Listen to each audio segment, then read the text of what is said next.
Les BRICS+, ce nom, on l'entend de plus en plus, n'est-ce pas? Autrefois, c'était juste un sigle économique, mais aujourd'hui, il est au cœur d'une question absolument cruciale. Est-ce qu'on est en train d'assister à un vrai basculement du pouvoir mondial?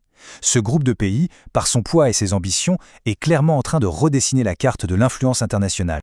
Cette question, elle n'est plus du tout théorique. Pour tenter d'y répondre, il faut bien comprendre la confrontation qui se dessine. D'un côté, on a l'ordre mondial qu'on a connu tout au long du XXe siècle, et de l'autre, une nouvelle alliance de puissances qui a bien l'intention de le secouer. C'est un peu le match des titans. D'un côté, le G7, le club historique des grandes puissances industrielles occidentales. De l'autre, les BRICS+, une alliance assez hétéroclite de géants émergents, ce qu'on appelle le Sud global. Et croyez-moi, c'est bien plus qu'une simple liste de pays, c'est une véritable confrontation pour l'influence mondiale. Mais au fait, d'où viennent les BRICS?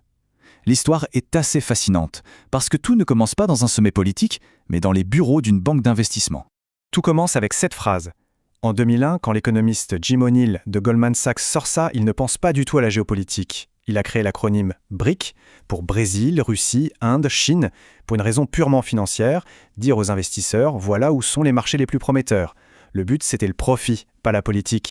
Et c'est là que le concept marketing échappe complètement à son créateur pour devenir une réalité politique. En 2009, hop, premier sommet des dirigeants. En 2011, l'Afrique du Sud les rejoint, on ajoute le S.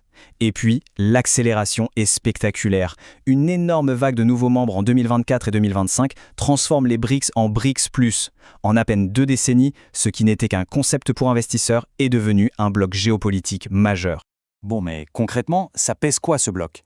C'est quand on regarde les chiffres qu'on prend vraiment la mesure du changement qui est en train de se produire. 46%. Il faut s'arrêter une seconde sur ce chiffre. C'est la part de la population mondiale que représentent les BRICS+. Presque une personne sur 2 sur la planète vit dans un de ces pays. C'est un marché, un réservoir de talent et une force démographique absolument colossale. Alors là, attention, c'est le point de bascule économique. Si on mesure la richesse en parité de pouvoir d'achat, c'est-à-dire en gros ce que l'argent peut vraiment acheter localement, eh bien les BRICS+ pèsent désormais plus lourd que le G7. Le centre de gravité économique du monde s'est officiellement déplacé. 54%. Avec l'arrivée de géants pétroliers comme l'Arabie Saoudite, l'Iran ou les Émirats, les BRICS+ contrôlent plus de la moitié de la production mondiale de brut. Ça leur donne un levier de pouvoir absolument immense sur l'économie mondiale et donc sur les prix à la pompe partout dans le monde. Et la trajectoire est tout simplement fulgurante. En 20 ans à peine, la part des BRICS dans l'économie mondiale a plus que triplé. L'élargissement récent n'a fait qu'amplifier ce phénomène.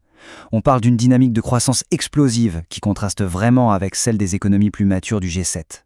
Ok, donc ils sont nombreux, ils sont puissants économiquement, mais ces chiffres ne sont pas juste des statistiques à admirer. Ils nourrissent une ambition politique très claire, celle de remodeler complètement l'ordre mondial. Le mot-clé de leur projet, c'est celui-ci, multipolarité. En clair, pour eux, le système actuel, dominé par les États-Unis et leurs alliés occidentaux, ne reflète plus du tout la réalité du monde d'aujourd'hui. Ils veulent donc passer à un ordre où le pouvoir serait partagé entre plusieurs grands pôles d'influence. Pour y arriver, leur stratégie se joue sur 2 tableaux. D'un côté, ils essaient de réformer de l'intérieur les grandes institutions comme le FMI ou la Banque mondiale, où ils estiment ne pas avoir assez de poids. Et de l'autre, et c'est ça qui est crucial, ils construisent un système parallèle, leur propre banque de développement, et surtout des moyens de commercer entre eux sans avoir à passer par le dollar américain. Mais attention, cette ascension fulgurante cache des faiblesses bien réelles. Parce que derrière la façade d'unité qu'ils affichent, les tensions internes sont profondes et elles pourraient bien compromettre tous leurs projets. La question se pose tout de suite. Ce club de puissance, est-ce vraiment une alliance d'égos ou est-ce que ça cache des déséquilibres de pouvoir assez énormes? Le déséquilibre est frappant. Ce graphique parle de lui-même. La Chine, à elle seule, c'est plus de 70% de toute la puissance économique du groupe. C'est une domination écrasante qui inquiète beaucoup ses partenaires, en particulier l'Inde, qui a peur que les BRICS ne deviennent finalement qu'un outil au service des ambitions de Pékin. Et au-delà du poids de la Chine, les fractures sont partout.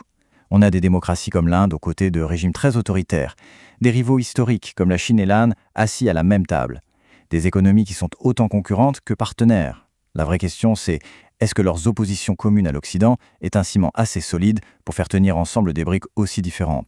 La question finale reste donc entière. Les BRICS+, Est-ce vraiment le début d'un nouvel ordre mondial, quelque chose de durable? Ou est-ce que c'est juste une alliance de circonstances, unie seulement par son opposition au système actuel et qui pourrait se fissurer au premier gros désaccord? C'est leur capacité à surmonter leurs propres contradictions qui nous donnera la réponse.